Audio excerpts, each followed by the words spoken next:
اعوذ باللہ من الشیطان الرجیم، بسم اللہ الرحمن الرحیم۔ السلام علیکم ناظرین، امید ہے آپ خیریت سے ہوں گے۔ پاکستان اور دنیا بھر میں سننے اور دیکھنے والوں کو ہمارا سلام۔ ناظرین، اسلام آباد راولپنڈی کی خوبصورت شام، آج 16 اکتوبر بدھ کا دن، سال 2024، اسلام آباد میں منعقدہ SCO کانفرنس اختتام پذیر،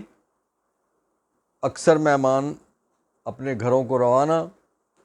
اپنے ممالک کو چلے گئے۔ اسلام آباد کی رونقیں کل سے شاید بحال ہونے کی توقع ہے، لیکن اس کے باوجود اسلام آباد کی انتظامیہ نے اکثر روٹ کل کے لیے اور خاص طور پہ میٹرو بس بھی بند کر رکھی ہے، کیونکہ سربراہان کے جانے کے بعد سٹاف اور دیگر جو سرگرمیاں یہ بھی کل کے دن میں جاری رہیں گی۔ اس لیے جو جمعرات کا دن ہے 17 تاریخ، وہ بھی عملی طور پہ کام نہ ہونے کے برابر ہی ہوگا اسلام آباد میں بالخصوص۔ ناظرین، کچھ خبریں ہیں۔ سب سے پہلی خبر، عمران خان صاحب کی سابق اہلیہ جمائمہ خان صاحبہ کے انٹرویو کے حوالے سے ان کے ٹویٹ کے حوالے سے بات کرتے ہیں کہ انہوں نے عمران خان صاحب کے مشکلات کے حوالے سے ایک ٹویٹ کیا ہے، جو دوپہر تک کی جو اس کی ریچ تھی وہ 80 لاکھ تک پہنچ چکی تھی۔ 80 لاکھ اس کی جو ریچ تھی۔ ظاہر ہے یہ ویڈیو جب بن رہی ہے اس وقت اور پاک پہ پہنچنے تک شاید وہ کروڑ سے زیادہ چلی گئی ہو اس کی ریچ۔ بنیادی وجہ کیا ہے کہ اتنے زیادہ لوگ کیوں دیکھتے ہیں جمائمہ خان صاحبہ کی اس ٹویٹ کو؟ اتنے زیادہ لوگوں نے پوری دنیا میں کیوں دیکھا؟ اور ان کے اس ٹویٹ کو دنیا کے بہت بڑے بڑے اخبارات نے اپنی شاید سرخیوں کی اور اپنی نیوز کی زینت بنایا ہے۔ جمائمہ خان صاحبہ نے اپنے ٹویٹ میں کہا ہے کہ عمران خان کے لیے مشکلات کا پہاڑ کھڑا کر دیا گیا۔ انہوں نے برطانوی حکومت سے استدعا کی کہ عمران خان صاحب کی زندگی بچانے کے لیے کوشش کی جائے اور اس سلسلے میں آواز اٹھائی جائے۔ انہوں نے دنیا بھر کے جو باقی انسانی حقوق کی تنظیمیں ہیں ان سے بھی کہا ہے کہ عمران کی زندگی بچانے کے لیے اور ان کے اوپر جو مصیبتوں کے پہاڑ، مشکلات کے پہاڑ توڑے جا رہے ہیں، اس کے حوالے سے بھی آواز اٹھائی جائے۔ جمائمہ کہتی ہیں کہ اگست سے عمران خان صاحب کے دونوں بیٹوں سے ٹیلی فون پہ جو اس سے پہلے کبھی کبھار بات ہو جاتی تھی، اس بات پہ پابندی لگا دی گئی۔ انہوں نے کہا کہ جیل کے اندر عمران خان صاحب کی سرگرمیوں کو انتہائی محدود کر دیا گیا۔ جو سرگرمیوں سے مراد یہ ہے جو جیل مینول یا پریزن رولز کے مطابق جو قیدی یا حوالاتی کو جو بنیادی حقوق حاصل ہوتے ہیں،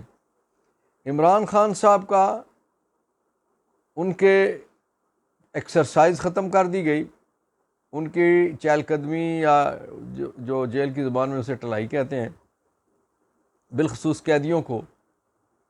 اور حوالاتیوں کو بھی ایک 24 گھنٹے میں خاص وقت ہے کہ جس وقت وہ چہل قدمی کے لیے انہیں اپنے اپنے بیرکوں سے باہر نکالا جاتا ہے، اپنے اپنے سیل سے باہر نکالا جاتا ہے۔ پھر عمران خان صاحب جو اپنی دوائیاں لیتے تھے، وہ دوائیاں بھی بند کر دی گئی ہیں اور کہا گیا آپ جیل اسپتال سے ہی ملیں گی۔ عمران خان صاحب اپنے خرچے پہ جو اپنا کھانا پکواتے تھے، وہ کھانا بھی جیل کا انہیں دیا جا رہا ہے اطلاعات کے مطابق۔ اور عمران خان صاحب کی کینٹین بند کر دی گئی۔ کینٹین میں ناظرین ہوتا یہ ہے کہ ہر قیدی کے یا حوالاتی کے پیسے جمع ہوتے ہیں، اس کے پاس رسیدیں ہوتی ہیں، چٹیں ہوتی ہیں، وہ چٹ دیتے ہیں اور مثلا فلاں چیز منگوانی ہے اتنے پیسے کی، وہ اہلکار کے ذریعے سے منگوا لیتے ہیں۔ وہ فیسلٹی بند کر دی گئی۔ اس کے علاوہ عمران خان صاحب کے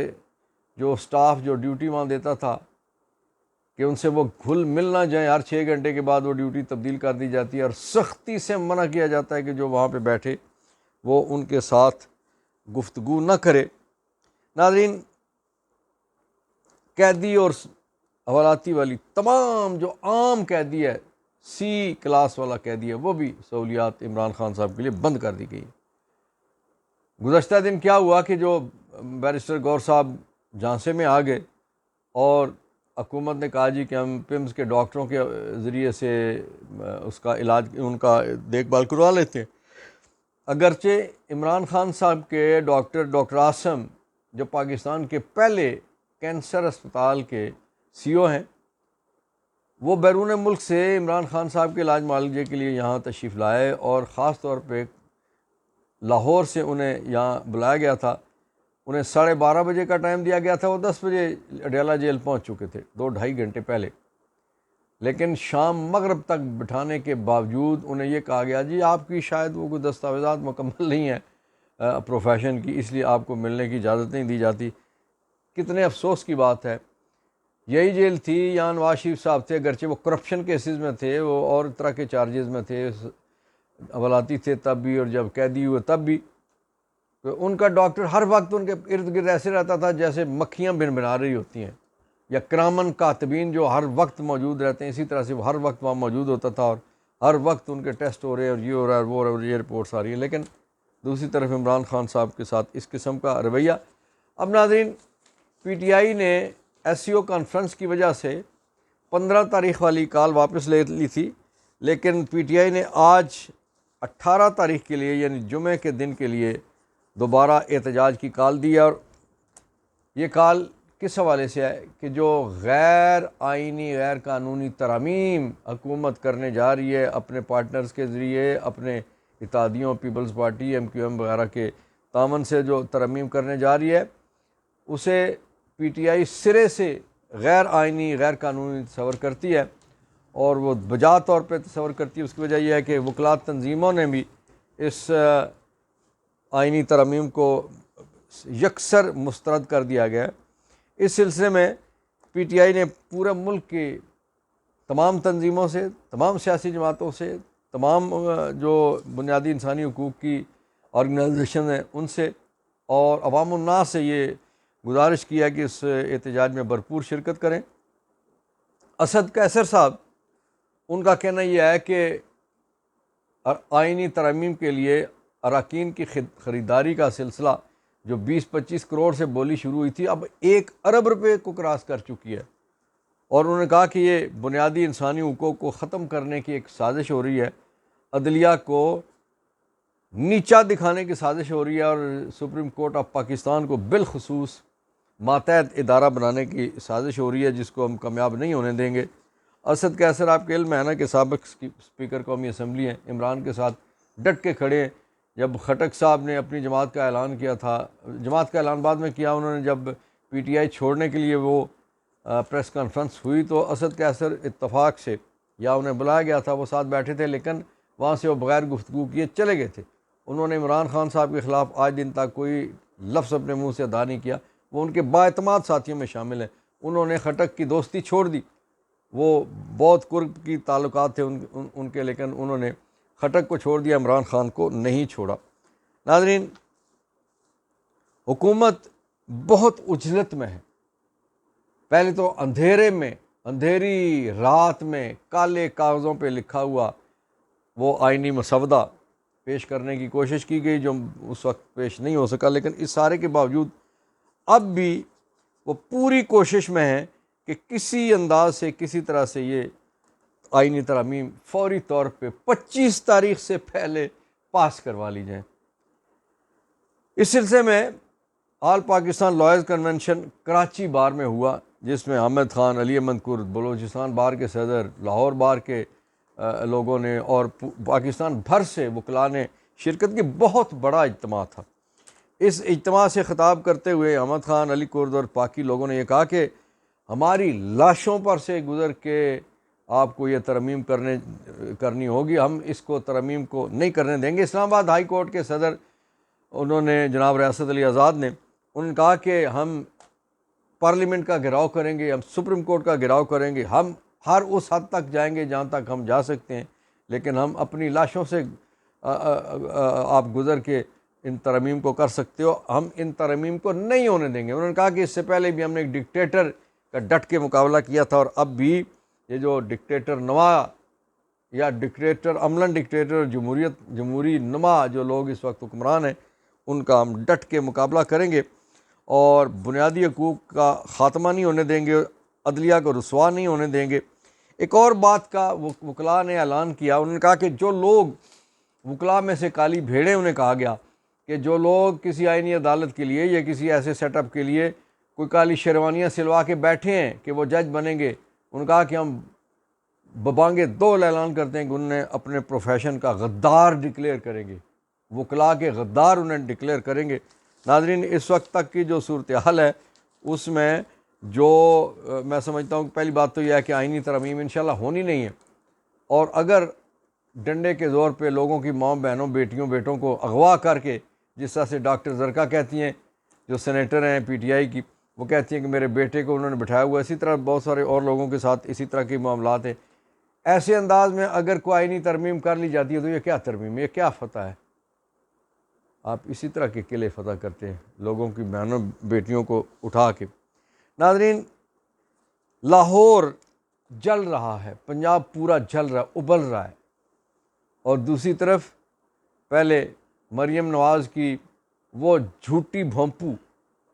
عظمہ بخاری، اس نے پکا منہ کر کے وہ جھوٹ بولتی ہے، جس طرح سے مریم صاحبہ خود وہ دروغ گوئی میں بڑی مشہور ہیں کہ انہوں نے کہا تھا پاکستان انگلینڈ تو کیا پاکستان میں بھی میری کوئی جائیداد نہیں، اور پھر بعد میں کروڑوں کی جائیداد نکلی تو انہوں نے کہا کہ تھانوں کی ہے جی، ساڑی ہے نا۔ اسی طرح سے اب ان کے لیے عظمہ بخاری اس طرح کے جھوٹ بولتے ہیں صبح اور دوپہر شام کے، انہیں تو خیر سے خیال نہیں آتا۔ آج مریم صاحبہ نے خود پریس کانفرنس کی اور انہوں نے پی ٹی آئی کو دہشت گرد جماعت قرار دیا۔ انہوں نے کہا کہ یہ جو بچیوں والا معاملہ ہے یہ بس پی ٹی آئی کی گھڑی ہوئی سٹوری ہے، اور پی ٹی آئی نے آگ لگانے کے لیے ایسا کچھ کیا اور ہم ان کا پیچھا کریں گے۔ آج مریم صاحبہ نے دو بڑی نامعقول باتیں کی ہیں، ویسے تو بہت ساری کرتی ہیں لیکن آج کی بات ہو رہی ہے۔ ایک بات انہوں نے کی کہ ہائی کورٹ پہ اثر انداز ہونے کی کوشش کی، انہوں نے کہا کہ ہائی کورٹ سے میں کہتی ہوں کہ ان ملزموں کو جانے نہیں دینا ہے جنہوں نے یہ بچیوں والا جھوٹا پروپیگنڈا کیا ہے، ان کے بقول یہ جھوٹا پروپیگنڈا۔ اور دوسری طرف انہوں نے کہا کہ وہ بچی، انہوں نے 2-3 بچیوں کے نام بھی وہاں پہ لیے، انہوں نے کہا کہ وہ بچی کہ جس کے ساتھ یہ جو کچھ ہوا وہ آج بھی اسی طرح سے پاک صاف ہے۔ اس پہ بہت برا لوگوں نے منایا، بہت شدت سے۔ مثلا میں سینئر جرنلسٹ ہیں، اینکر پرسن ہیں محمد مالک، میں ان کو سن رہا تھا، انہوں نے بہت شدت سے اس سے اختلاف کیا۔ انہوں نے کہا کہ یہ بات مریم نے کیسے کہہ دی، ہمت اس کو کیسے ہوئی، جرت کیسے ہوئی، اور یہ کہ وہ بچی آج بھی پاک صاف ہے۔ انہوں نے کہا کہ ناپاک وہ ہوتا ہے کہ جو جرم کرتا ہے، مثلا کسی کے ساتھ اگر زیادتی ہوگی، ریپ اس کے ساتھ ہو گیا، تو وہ بچی اس کے بارے میں ایسا سوچنا بھی گناہ ہے، کجا کے ایسے الفاظ ادا کیے جائیں کہ جو آسانی سے نون لیگ کے یہ خواتین آسانی کے، آپ کو پتہ ہے نا کہ اس سے پہلے بھی ایسا ہوا کہ کوئی اس طرح کے معاملات ہوئے، بچے یا بچیاں انہوں نے جا کے ان کے ساتھ فوٹو بنائے، انہیں ان سے بغل گیر ہوئے اور پوری دنیا کو ان کے چہرے دکھائے۔ اسی طرح سے ان بچوں کے نام پوشیدہ رکھے گئے تھے، ان کے کالج کے اسٹوڈنٹ جو ان کے ساتھی تھے انہوں نے ان کے نام پوشیدہ رکھے ہوئے تھے، احتجاج یقیناً ہو رہا تھا، لیکن مریم صاحبہ نے آج نام لے لیے تو ان کے اس عمل کو بہت برے عمل کے طور پہ دیکھا گیا اور لوگوں نے اس پہ شدید ترین احتجاج کیا۔ ویسے عقل تے بڑی اوکھی چیز ہے، عقل بڑی کہ بھینس اس کا منج وڈی ہوندی ہے، عقل تے نکی جی چیز ہے، دستیاب اکثر نہیں ہوتی۔ ناظرین، قومی اسمبلی اور سینٹ کا اجلاس جمعرات کو طلب کر لیا گیا ہے، اور اس سلسلے میں قومی اسمبلی کا جو ایجنڈا ہے اس میں تو ابھی تک اس میں آئینی ترمیم موجود نہیں ہے، لیکن جس وقت یہ ریکارڈنگ ہو رہی تھی اس وقت تک سینٹ کا ایجنڈا سامنے نہیں آیا تھا۔ آپ تک جب یہ ویڈیو پہنچے گی تو اس وقت تک شاید ایجنڈا سامنے آ چکا ہو، اور خواہش یہ حکومت کی کہ کسی طریقے سے زورا زوری سے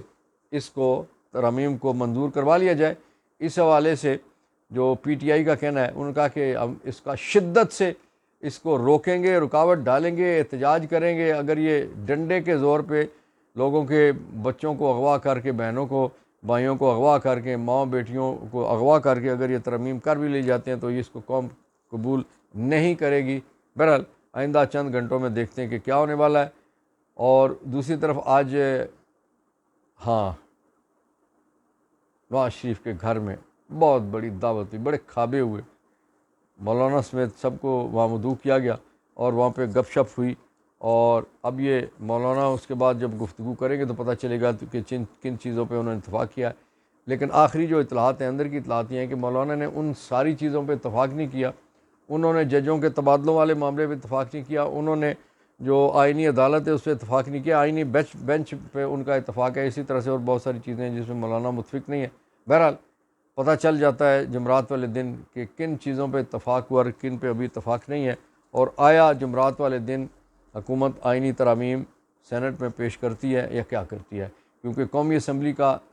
کابینہ کا جو اجلاس تھا، قومی اسمبلی کے اجلاس اور سینٹ کے اجلاس کی تلوی کے ساتھ کابینہ کا کل ہونے والا اجلاس ملتوی کر دیا گیا ہے۔ ناظرین، فلسطین میں 42,000 سے زیادہ شہداء کی تعداد ہو چکی ہے، زخمیوں کے تو کوئی شمار ہی نہیں ہے، تباہ حال لوگوں کی تو گنتی سے ہی باہر ہے سارا سلسلہ۔ ان کے لیے دعا کرتے ہیں کہ اللہ تعالیٰ ان کے لیے آسانیاں پیدا کریں۔ اللہ تعالیٰ آپ کا، میرا، ہم سب کا حامی ناصر ہو۔ انشاءاللہ چند گھنٹوں کے بعد دوبارہ حاضر ہوں گے۔ آپ سے گزارش ہے چینل سبسکرائب کیجئے، شیئر کیجئے، لائک کیجئے۔ فاروق امان کو اجازت دیجیے۔ اللہ حافظ۔ پاکستان زندہ باد، کشمیر، فلسطین پائندہ باد۔